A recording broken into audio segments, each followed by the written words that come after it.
Hello, everyone. We are just going to wait a few moments before we start so that everyone has an opportunity to join. So say hello in the chat, if you will. We've got someone monitoring that chat for us. Hello, and welcome to today's webinar, Leadership Lessons, Key Insights with Multifamily Executives. This webinar is part one in a two-part series. My name is Chris Ann Geico, and I am the Senior VP of Content Strategy at Grace Hill. And I have been proudly serving the apartment industry for my whole entire adult life, and that's too many years to even talk about. So much has changed in property management over the years, but one thing remains. Great companies are the result of great people, and that starts with leadership. So before we get started today, I just want to have a few housekeeping items. Today's webinar is being recorded and will be shared with all registered attendees later on this week. And as an attendee, you will be in listen mode only. This is just to help with outside noise and disruption so that everyone can hear today and can hear the presentation without interruption. So if you have any questions or would like to engage with our guest speaker, just drop something in the Q&A located on your screen. So now for the good stuff. I am so excited to formally introduce today's speaker. Emily Watson is the Chief Operating Officer at Lantower Residential, where she oversees portfolio management, accounting, organizational development, property management, and company operations. Prior to joining Lantower, Emily was the Managing Director for Berkshire Residential, overseeing more than 21,000 units in 20 major markets throughout the United States. She also has held senior roles at Equity Residential, McDowell Properties, and Buckingham Companies. Emily attended the University of North Texas and holds a Bachelor's of Business Administration degree. She is a certified property manager through the Institute of Real Estate Management, a certified commercial investment member, and she is a member of the Urban Land Institute. Welcome, Emily. Thank you for joining us today. Thanks for having me. It's great to be here. Yes, I am so excited about this. We are just going to dive right in. Emily has been a leader in the industry for a number of years. And I've known Emily for quite some time. And I know that our CEO is friends with Emily and has so much respect for her. So Emily, thank you. I want to talk about your definition of leadership and sort of how that is today and how's it changed over time. Great question. I don't know if it's actually changed over time. I think as exciting, and we try to write all these books about it and so forth. It really just comes down to having a very clear vision, being able to discern what levers needs to be put out there, and being able to have constant feedback to your folks to let them know how they're doing, good, bad, the ugly. They kind of need that. And I don't know if that's ever changed. I do think there's a lot more distractions now than ever before, for our children that are, watching things on their iPhones at the ripe age of 3, those things have changed. So, but really being able to not address every barking dog and kind of help people focus on what is important, that hasn't changed, but it's probably became more and more important as we continue to get more and more kind of things at us with social media or love notes from our residents, those types of the ability to communicate with us. So being able to keep people focused on what's most important and what drives our business and self-care is really important. Celebrating wins, celebrating near misses, praise, but also giving them the kind of the feedback in the moment is how I managed 20 plus years ago, and really kind of how I lead today. So yeah, I think I love what you said about not every barking dog. I worked on the operation side. I worked on site for 10 years, and I see what you're saying. You kind of will like hear that squeaky wheel or the one bad thing that's happening at your property or your portfolio can kind of drag you down. And I know today that there seems to be quite a shortage of people to run our properties, and I'm sure that that can get the teams down in the dumps at times. How do you motivate and inspire the teams to achieve their best? Maybe when things like that are happening and they're seeing all the bad things coming in and not being able to see the good. Right. Another great question. There are, very clear expectations up front, first of all. A baseline expectation is that as they join the company, they need to know how do they win in their particular role. Where there should never be a surprise on how they meet bonus or how they get to the next level, very clear paths on what that looks like.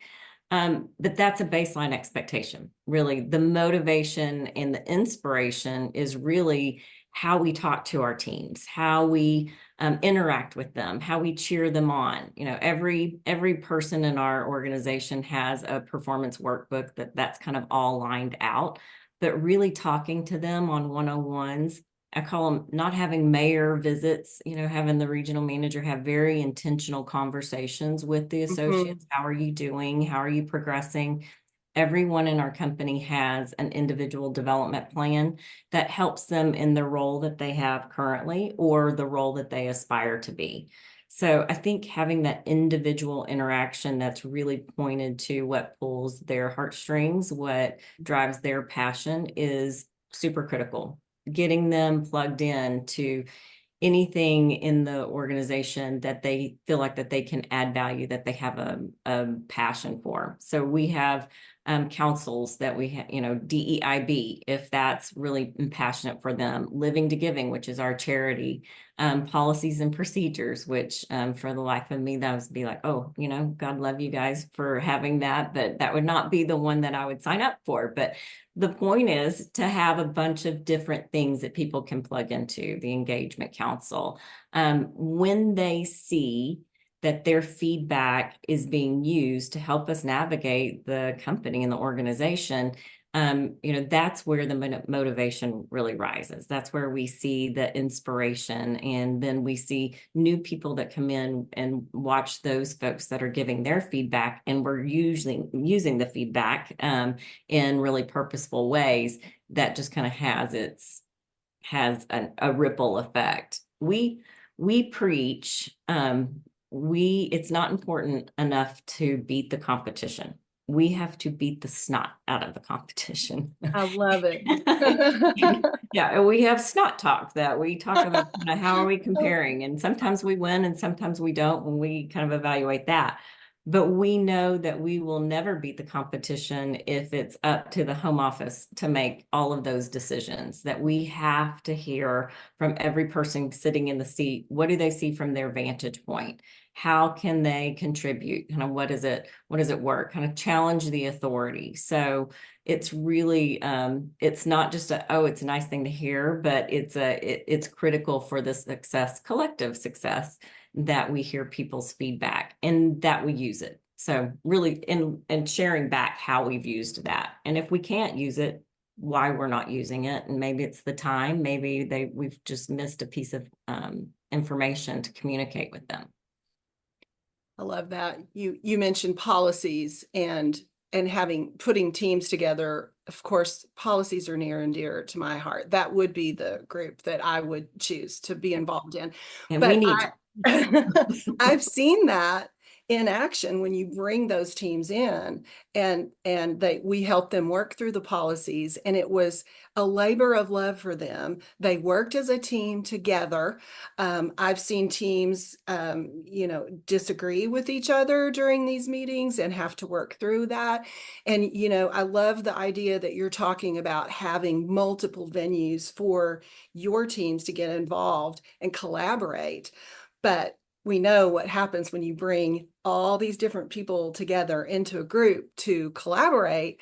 Disagreements can happen. So how do you approach conflict resolution and maintain team cohesion when something like this happens?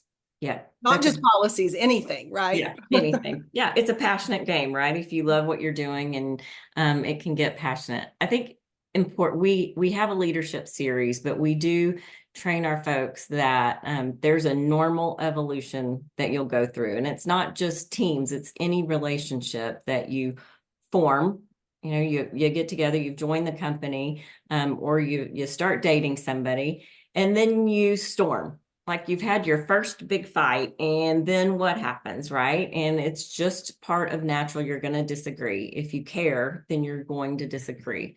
And then you figure it out, you talk it out, then you norm, and then you perform at a much higher level than when you don't get it said, right? So one of my very first managers in this business, I was leasing apartments at North Texas, said, honey, if you can't say it nice, just get it said.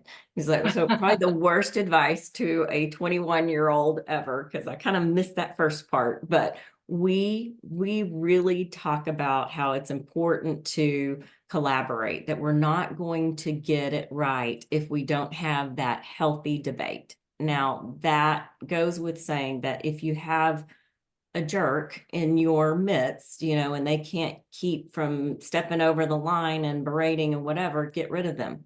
Like that's not how healthy debate happens.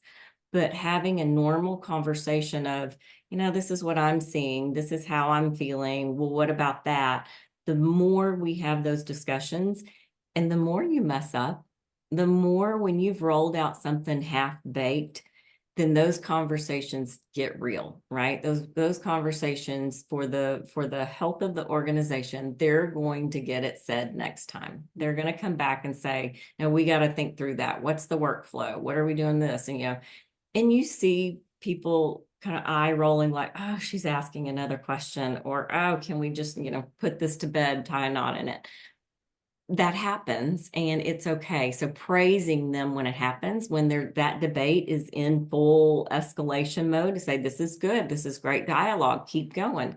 And, and then applauding everybody when they have helped us kind of think through ahead of time before we rolled out something that was really made it a lot harder for our on-site folks specifically, because we didn't have those healthy debates.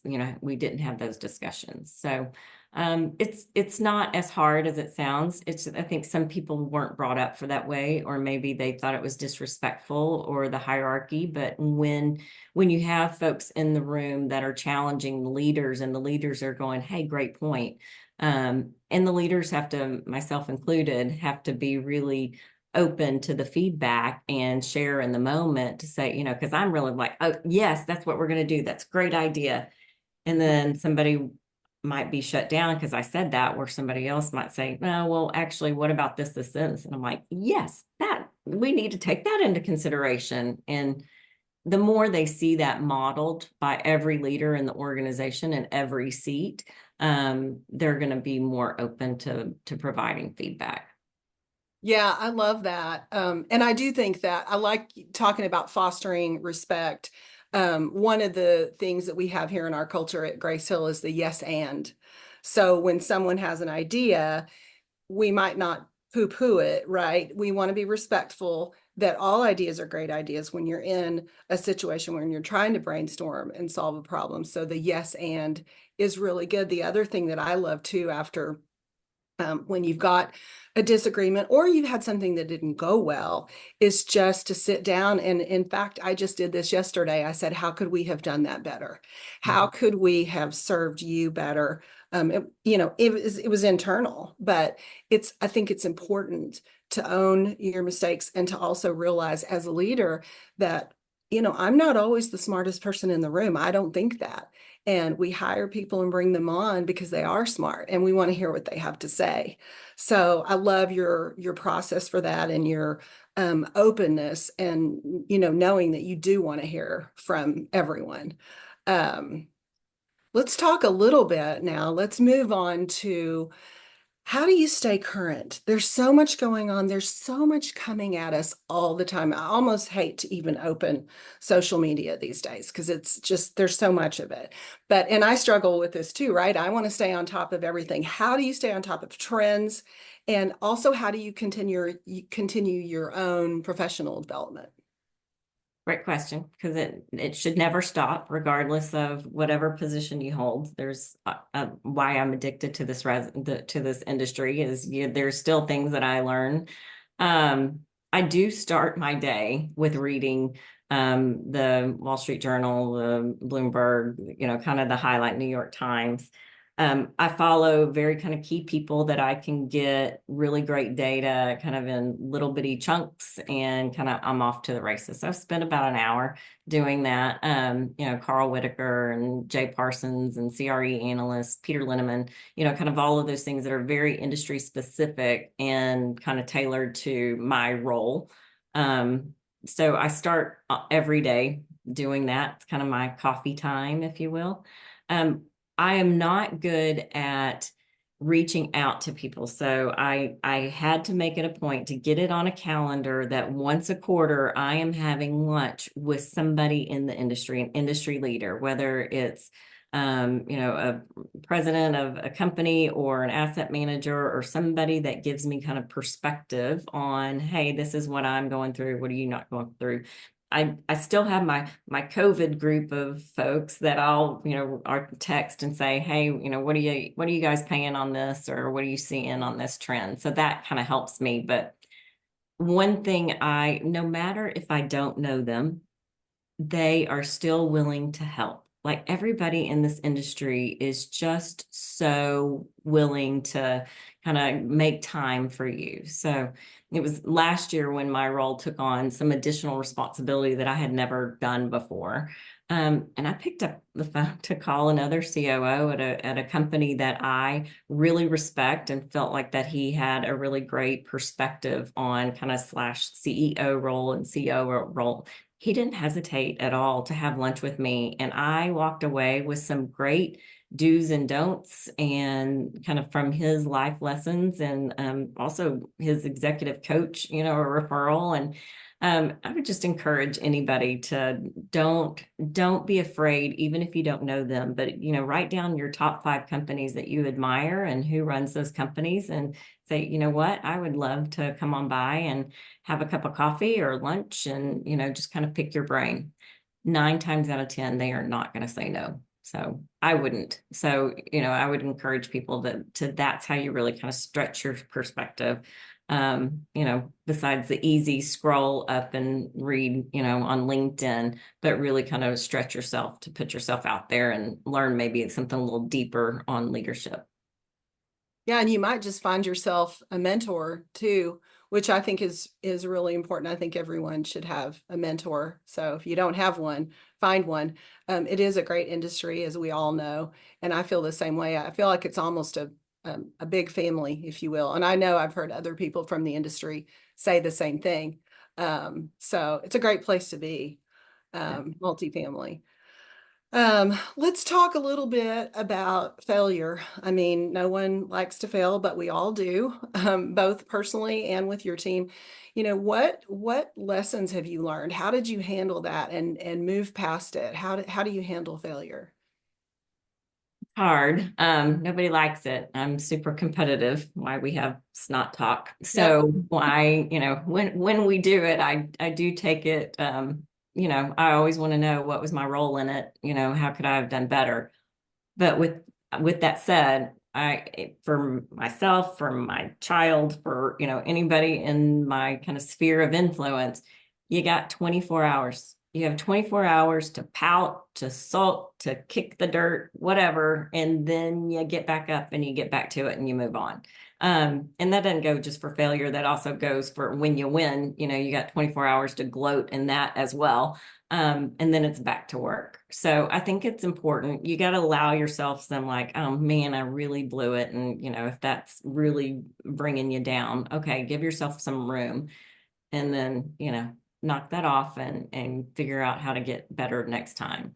And if it's your fault, I'll so last year when the world kind of started moderating, I think my team said, we're starting to see concessions in the market. We got to do concessions. And the way I responded to that was very emphatic. It was very, my tone was like, we are not doing concessions. We are a net effective shop, right? And they were like, oh, okay, we're not going to do concessions. Well, you know what? They had it right and I had it wrong. And somebody on my team that was has worked with me for a long time. She said, you got to remember that your whispers are screams. And when you have a tone with a pointed finger, those are dragons. Like, Mm, so if you want feedback, don't do that. It's like, yeah. and I was super grateful because I put that L in the column for the team. Mm, They tried to tell me and I had it wrong. So that was my failure on several different levels because not only did we not win the quarter, it wasn't great leadership. So I apologized and said, I own this one. Like that one is on me. And, you know, if call me out on it, if I do it again, I'm going to try really hard not to, but, and also I'd want to hear like data, well, across the street, this is what we're seeing, and kind of go, I know you think that, but maybe you should reconsider. right. So, I think it's important to own your failure openly, publicly, and I think it's important to give the credit where it was due on calling, somebody that had the courage to call me out. Because I want other people to do that as well. I want it to be just not like, hey, we just only call out people that work for us, but peer to peer, this so much more impactful for the entire organization. So yeah, I don't handle failure fabulously because I don't like it. But yeah, we always try to figure out what happened, what went wrong, and sometimes it's you. So I love what you said about owning it too. I think that's really important as a leader. Um, I just think that, and also understanding, I love what you said about being, conducting yourself in a way where people aren't afraid to point things out to you. As in my leadership roles, I have said over and over, I don't want to have someone who is reporting to me who's just going to tell me what I want to hear. That doesn't help me. So right, go ahead and say it. But you've got to be the type of person that invites that, because if you're too scary, your dragon finger or whatever you call right, that, people won't do that. So I think it's great that you're able to do that. right. Yeah, Um, someone that just only gives me positive feedback, that doesn't that doesn't develop trust with me. right. It tells me that, they're going to be a yes person and, not give me the feedback. And I've Donna Summers at Gables will tells the story when she does performance reviews, she still thinks of me. And because when I was, the ripe old age of 21, I basically said, no, I need more like you have to tell me how I can get better. And she was just like, oh, okay. Like, so it's kind of stuck with her too. Because, if I was 21, she was probably 23. So it's always been important for me to give my boss the permission to give me critical feedback. But I always feel like, oh gosh, now it's harder to give critical feedback to people than it is to say, yeah, you're doing fine, thumbs up, high fives all around. Like, but that just doesn't do much. Oh no, you're exactly right. And people want to hear. Like I don't want my supervisor to just tell me all the good things, because again, it kind of goes both ways, right? If my boss never tells me how I can do better or when I did something wrong, that's not helping me either. So it's a two-way street. So true. Um, let's talk a little bit about new leaders. Let's think about somebody who's maybe been a great community manager and they've now been put into this role of regional manager. That's sort of the next regional director, lots of different names, but that's sort of the next step up, right? And that can be a big change going from one community to a whole portfolio. Mhm. What advice would you give to those new leaders about building and maintaining trust with their team members? These are all now new people that they're supporting, and now they've got owners to deal with and asset managers and corporate office people. What sort of advice would you give them? I love new leaders. I mean, everybody remembers the first time that they led a team. First of all, give yourself some grace. Like you're not going to get it right, but the more authentic and the more genuine, you can't fake feeling, truly caring for your employees. You either have it or you don't. And hopefully you've got to your position because you genuinely care. And sometimes I see new leaders either being so stringent, like, they want to show the world that they have what it takes and they want to make a difference. And they're so kind of rigid that they don't let that human factor give themselves some authenticity. It's okay to have a little bit of humor. It's not okay to be, inappropriate and so casual that, people will miss your story, but show your authentic care for yourself. If you start out of the gate coaching your folks, then it's not weird, right? And I Mhm. tell people, like, I lead like I parent. If you're running with scissors, I'm going to tell you, where are you going with those scissors? Hand them over. Let's talk about them, because you're going to hurt yourself, right? So when you really care about people, you're giving them that feedback, but you're not going to get it right. Sometimes it's not in the moment. Sometimes you do miss the opportunity because you're nervous or whatever. Give yourself some grace and then circle back and say, hey, I was reflecting about XYZ, and address it. But it's really important to give, and particularly that regional manager role is still my favorite role that I've ever had. And I think because you had the ability to have those touch points where you could give more direct feedback in the moment. So you had some emotional deposit, you had more opportunities for emotional deposit. So when you did need to take an emotional withdrawal, that it didn't, bankrupt their bank account. But I would say, in taking their ideas and putting them into the best practices across the portfolio, saying, I was on this property and I saw this, I thought it was a fabulous idea. Always, always, always praise in public and reprimand in private. Like, that is an absolute. Now you can address things in a collegiate kind of way in front of people to say, so people know that it's maybe not, but never reprimand in front of a group. So, yeah. And I think it's important for our new leaders to know that, um, if we don't train the next generation into this industry, we are really doing them an injustice. So, and if you have somebody on your team that is not doing a good job, it's your responsibility to care for that person and either train them up or help them go somewhere to be successful. Because when you are where you're supposed to be, you are good at it. So, and it's our job to make them good at it. So that's. It sure is. And I think about that makes me think about training up the industry and just how important it is to train these new leaders for the industry as a whole. I mean, when you watch the news today, multifamily is taking a beating. I mean, landlords are taking a beating. So it's paramount that those teams that are working on site, interacting with the residents on a day-to-day basis, are really providing a really great experience for their residents. And so you've got to have great leaders in order for them to be able to do that. So really important. Let's talk about some of the challenges that are going on today in the world of multifamily. What do you think are the biggest challenges that are facing multifamily leaders today? I think it's such a charged environment now.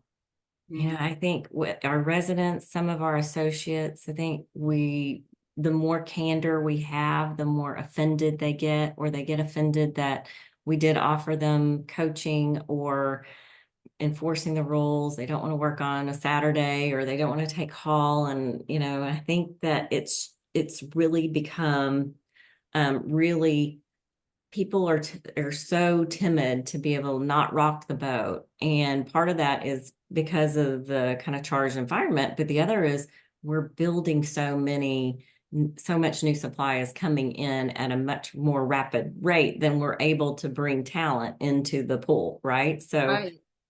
we don't want to rock the boat and lose somebody, but at the same time, we talk about, and it surprised me, but not increasing the size of home plate. in a baseball diamond, the home plate is 17 inches, whether it's Little League or it is Babe Ruth's house, right? Mhm. And you don't want to lower your standards to be able to, you know, handle the residents or to the investors or what have you. But our president of property management said, yeah, but they also start at T-ball, right? So and Yeah, it's true. We don't expect the little league guy to get up there and slug a home run and in the beginning. So right. creating those bumper rails to where they can come in and be successful pretty right off the bat, have some wins is incumbent on our industry to figure out what those bumper rails are, right? And for us, it was centralization. It was like, how can we take some of that pressure off of the on-site teams and put it kind of back of the office and put it in another location that allowed them to just focus on the customer, just focus on each other. Because that it's easy to be a great leader when everything's, going right. Not the resident, the phone's ringing and the residents are screaming and the associates need something and you're past due and that's the time that you want to change the passwords on every freaking thing and you can't log into what you're supposed to do, right? That's that's when it's really difficult to just breathe and be your best self. And we talk about like if you can't get yourself straight, you're not getting this straight. So you have to get your mindset in a place that you can really be focused and be intentional in the moment. And that's so much harder. Like it's easy to say and really difficult to do in a climate charged environment Mhm. that we're kind of running around with our hair caught on fire. But I think we've always said that, right? I mean, when the fax machine was going, we're like, oh my gosh, this thing won't stop, right? When you would come in and the fax machine would have the paper on the floor. And now I'm dating myself. I don't know what a fax machine is. That's right. I mean, I've heard What do about I it. know? We've Yeah. heard of it. Yeah. No, it is. It's always something. And I really think the advent of social media and just the way, how things come at us so quickly is just kind of fuels all that. Oh, somebody in the chat's laughing about the fax machine. Somebody remembers the fax machine. No, there's a lot. I mean, I talked to a friend of mine the other day who just onboarded with a new company, and she was talking about all of the software platforms that she had to learn. And it's so much because everything's driven by technology. So, we depend on it.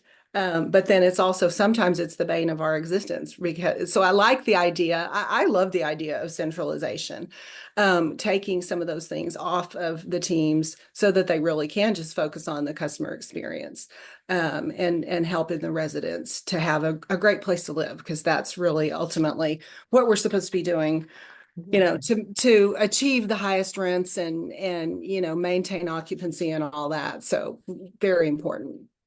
Um, how about this one? So this is a little bit like the question that I just asked you. This is kind of a dovetail into it, but how much of what's going on today and leading teams do you think how do you think the pandemic changed things? I mean, I kind of feel like centralization came about because of the pandemic. But, let's kind of pull on that thread a little bit. Maybe. I mean, I don't know I mean, some of Yeah. the companies were doing it long before the pandemic, but it definitely maybe catapulted how fast people were doing it, or it then became, the people were thinking, all right, I could benefit from that. Um, I see, and I think Gen Z is probably the best at this. Um, the self-care and wellness and life balance, it feels like that was a nice carryover from the pandemic. Hmm. That we are being a little more intentional. Some of the feedback that we got probably during that time and that we implemented was paid parental time off. When you had a baby, whether it was the dad or the mom, like, paid parental time to be with your family. We implemented more floating holidays. If you needed a wellness day, take one of your floating holidays. So we really we increase the amount of paid time off. But you also hear it in more daily conversations, I feel like, that Mhm. more people are talking about, I'm overstimulated or I'm, feeling anxious, where I don't feel like that those conversations were as out in the open as they are now, Oh, to yeah. where we can. So, and belonging is, was really important then. And I'm super, like, we added the B to our DEI B, Mhm. for the sense of belonging. So people knew that, and it's not an ESG thing, it's not to check a box on a Gresby thing. It's because if we don't feel like that people can come and be their whole selves and authentic at work, then we have Right. missed the mark. Absolutely. So I think just having people be more cognizant for not just themselves, but for the signs that maybe their teammate could use a deep breath, walk away, kind of those. I hope that doesn't go away. I hope that we will always be that. And I think that Gen Z kind of gets that. And I think that they're kind of leading us in that. But even for myself, earnings season is not my favorite season. And it took me a couple of quarters before I figured out, like, hey, I need to stop scheduling so much stuff around earnings because it was making my answers short. And, I wasn't being able to really focus on conversations because I was like trying to get through them so I could get back to, writing scripts and studying my numbers and all of that. So just being more intentional with our calendars on kind of if you have a big project going on, kind of working through that, or not trying to get to, 3 site visits in one day, that you're leaving some time in the middle to answer calls and then some wrap up times at the end, or having really meaningful one-on-ones and starting them out with, hey, how are you? No, like, how are you? Not how are your projects, but are you doing okay? How's life? Are you feeling like your life balance? So I think that is, I would, is it part of the pandemic? I don't know. But I like it. Yeah. I hope that we don't forget how important that is. So, I like it too. I've always thought it was important there, and you're right, there's a fine line between getting too personal with someone, but I've always been a person who just gets personal anyway. That's how I've led people in the past, but really understanding them as a person and kind of what makes them tick, what's important to them, and really caring for the whole person. Because if you have someone who's working for you, who's going through something personally, maybe their mother has cancer, or, they've had a miscarriage, who knows? I mean, all of these things, if that's going to impact that person. And you need to as a leader understand that and give them grace too, just like we want to give ourselves grace when we fail and mess up. We want to give them grace because they're going through something. So I for think sure. that's really important as a leader. Well, and a lot of times we don't know what our benefits are until we need them. So Right. if they have shared that with you, if they've trusted you with that information, they might not know that your company has an employee assistance program, or that they have some, you could take some, qualify for some time off, kind of get them with the right resources. So. Right, right. I love that. There's a question in the chat that I want to bring up.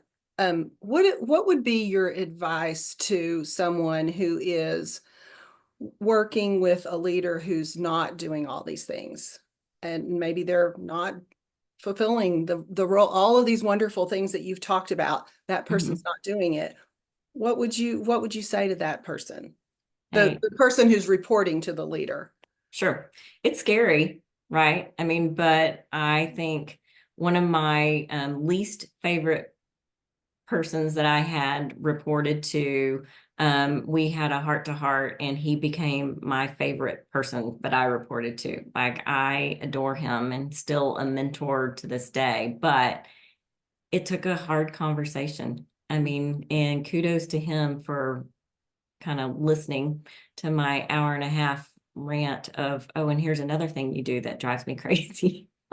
So I probably could have handled it a lot better, but I did get it said Yeah. on, this is the situation. this is the behavior, and this is the impact that it has on me. So I think when you can be in a place that you're not so wound up, because eventually the longer that that goes on, you're going to create a bias. So even when that person is trying to do it right, or to, but you're so kind of fed up because you haven't gotten that off your chest, to, so to speak, you're going to see that person through the window that you've created for them, and put them in a position that they can't win. So, write some talking points down, follow the SBI model, what was the situation, what was their behavior, and what was the impact. And then really talk to them in a very calm, and ask them, are you in a place that you can take feedback? Because sometimes they're not. As a leader, if they're overscheduled, overstimulated, they're human too. So, and if they're not in a place mentally to have that kind of conversation or that amount of feedback, and it needs to be in a quiet place, you don't want people coming in and out, it needs to be focused, then they don't have the ability to make it right for you.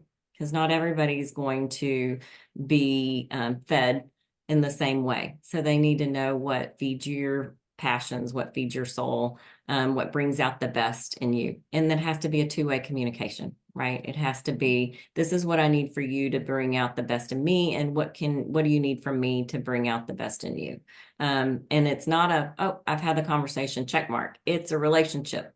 Mhm. Norm, form, storm, norm, perform. So sounds like you're in the storming phase or about to enter it. And I would just say it's natural. It's part of every relationship. But if we're not able to have those types of relationships with each other, that's going to affect you in every facet of your life. Mhm. So having tough conversations is just, how fulfilled do you want to be in life? So and then I would say, if you feel like that you've taken those steps and they're falling on deaf ears, then it's probably time to escalate it to the next layer and see if somebody can help facilitate a conversation with that leader and you. So I think the part that you said about being calm and writing things down ahead of time, and then repeat you said to use I've done this before, but use different words. The feedback, the behavior, the situation, the SBI model. Sometimes it's SBO for the outcome, but situation, behavior, and what was the situation, what was their behavior, and what was the impact that it had on you. So, Yeah. I actually did at NMHC at the women's event, the one this past January. mhm. They had a speaker, and we did that. We talked about when, then we got in groups and we practiced. And I've done that before, but sometimes you forget. I mean, it is a really effective way to do things. And I actually use that in my personal life too.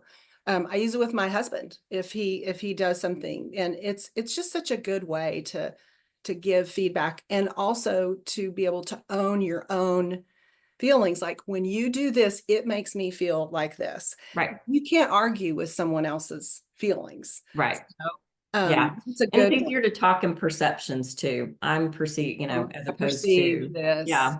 Yeah. Yeah. So. Yeah. I love that. Oh, here's another question.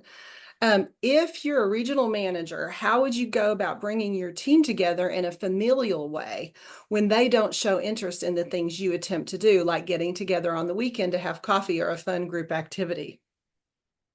Great question. I wouldn't try to get together on their family time. So kind of going back to life balance. So if you have a group of folks that want to do that, I think that's fun. Allow them to do that, but I wouldn't put pressure on. Our daughter's name is Lauren, and I'm like, you're on Lauren time. So I had those boundaries that said, this is my family time, and you're going to get 110% of me during work time, and my family's going to get, otherwise you're going to be depleted. Yeah. But there's some associates that want that need that's their belonging. So if that's something that they do, I think it's important. I would be very careful with the word family. I want it to be a belonging environment, but you don't fire your family members. You don't say, I'm Right. sorry, you got to continually get an F on your algebra, so you're no longer able to be a part of the family. And that happens here. So I'd be really careful with that terminology. You want it to be a place of belonging and that they're comfortable to thrive in. Um, but I've always kind of steered away from calling it a true kind of work family, if you will. It's your team. It's your Yeah, team. that's good advice. I agree with that. And in terms of getting people together, and I've worked for a lot of companies. Grace Hill does this too, and it's a lot of fun. We do team building events, and we do them during work time. So if you've got the ability to, when I worked on site, I had an owner who would drive up at it would maybe be 20, 30 minutes before closing. But when you're on site and the owner shows up early and says, close the office, I'm taking you out for dinner or, so anything like that. It's fun, it's a surprise, and they're not having to give away their personal time because that goes back to we don't really know what's going on in their That's life. exactly We right. don't know what they're having to deal with when they get home. They may have 5 kids who they have to help do homework, and they don't have time to go have fun after work. So Yeah. I think team good building, I think advice. there's something magical about breaking bread together. I think Mhm. when you're enjoying a meal together or the teams bring a potluck of, what was your comfort food or some kind of theme like that, that gets them kind of talking about, I think that's important for sure. I would just try to do it during work hours if you can, or a very scheduled out time that you're going to spend away from the office, or from their family so they can make arrangements and an opt out option. Right. I love that. I don't see any more questions. I would encourage you, unless I'm missing them. Let's see. Oh, wait, here is another one. This is a good one. If you have a manager that isn't in the right mindset to receive feedback at that exact moment, what kind of timeline do you keep in mind to go back to that needed conversation and coaching? That's a great question. I guess I would want a little bit of insight as to if you have any idea what's going on. Like, is this a manager that just kind of perpetually is going to kick that can down the road because maybe he or she isn't comfortable having a tough conversation? But at some point, you have to say, how about Thursday at 10? Like, you have to get something on the calendar. And if it's something that just continues to get rescheduled, maybe it is, maybe you do make the offer to come in before office hours or to stay at a time or to meet offsite to have that conversation. And if that just isn't, I wouldn't probably let it go on more than a couple of weeks before I would be escalating the conversation. So if that were going on in my portfolio and somebody was having a really difficult time with that relationship, I would want somebody on the team to be able to help intervene and kind of help bring that to resolution before it bubbles over. Yeah, because some people are conflict avoidant. And if you've got someone like that, you just got to rip the band-aid and do it. I don't think anybody loves conflict, but some people are more geared to want to just get it over with right away. I don't love that. So I have to force myself to say, okay, this is never going to be okay. You're going to Yeah. have to do this. So it's just not, Yeah. Because uh, otherwise you're letting those folks go to sleep every night with it on their mind. And that's not right. healthy. Yeah, Yeah. that's no fun either. Jenny just said, I wonder if this is my Jenny that I know. I think it is. Excellent session. Thank you. So great to see both of you. So, Jenny Copeland. Yeah, we were yes. trainers together for Kindle, actually. Oh, that's so. You mentioned Donna Summers earlier. So Donna is actually going to be on my next leadership lessons along with Wendy Walker. Oh, Um, yeah. and Wendy was hired by Donna back in the day, and Donna mentored her. So that's going to be another intimate conversation. I hope everybody liked this format. I'd love to hear your feedback. What did you think about no slides? We decided no slides because we wanted it to be just like you're just listening in on mine and Emily's conversation. So tell us what you thought about that. We got one more question. Oh, it says we should be invited. You are invited. We're going to invite you to the next one. Here's another question for you if we've got a couple of minutes. Everybody loves Emily. Yay. Of course we do. Lantower NTX. We love Emily. Um, I did like the new slides or the no slides. They like the no slides. Here's one. A question. Do you think the 30-60-90 model works well for supervisors as a way to check in with new employees, i.e. leasing consultants and hang on, I lost the question. Leasing consultants or resident managers? 30-60-90? Um, it depends. How's that for a politician answer? It depends on the associate. So if it's somebody that might be struggling, I wouldn't want to wait 30 days for that. If it's somebody that isn't comfortable giving feedback just yet, I would want that to be probably like in an anonymous type of, we use Qualtrics. So, some type of an anonymous forum that they could get their feedback. It works. We have that as a standard, a 30-60-90, check-in. But I would encourage, if you have the buddy system or the mentor system, or certainly the direct supervisor, that if you kind of notice those behavioral traits that might be difficult for somebody or they might be struggling, that I wouldn't wait until the 30-60-90. So yeah, and I would make sure that information gets shared out in the organization. So a lot of times the operations or the property management group kind of works on that all by themselves, forgetting that they have a whole army of people that is their responsibility, whether it's the computer software folks that maybe we have a setting wrong, or it's HR that maybe we're missing a step on onboarding. But there's a lot of people. We kind of talk about those things in our department head meetings, and I'm always amazed that like accounting's interested in it. So there, you just never know exactly how it's going to affect another department. So don't kind of hoard that information. You'll be surprised when you share it out how helpful the organization can assist. That's awesome.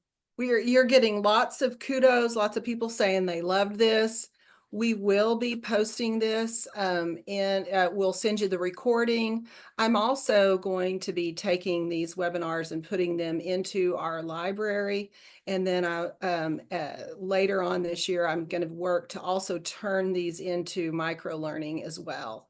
I always hear everybody wants micro. So that's the way we're moving. Everything's got to be short, quick, right? Like TikTok or whatever. We got to move fast. And I did hear they liked the no slides and we were engaged. That's great. Happy to hear it. And Emily is awesome. I'd love a part 2. I'm game if you are, Emily. Emily's busy. She's a busy gal. So if she's willing, I'm willing. So Yeah, Kendall and I talked about, it's like, what do people want to hear? Like, I just think it's like, this is just what we do, and it's this kind is of just what not we do. anything new, but I'm always available. If anybody, yes, we're all busy, but this is my passion. So if anybody has a question or a follow-up, you're welcome to contact me directly. Yeah, me too. Make sure you link in with me too. I always love to stay connected to the industry, to our customers. And again, this is the only industry that I've ever worked in my whole, besides from waiting tables and selling makeup when I was in college, this is the only business that I've ever been in. I have no intention of leaving. And I think it's a wonderful industry. So, and I know Emily feels the same. So So, thank you for yeah, joining. thanks And for having me. we don't have any more questions, so we'll go ahead and wrap it up.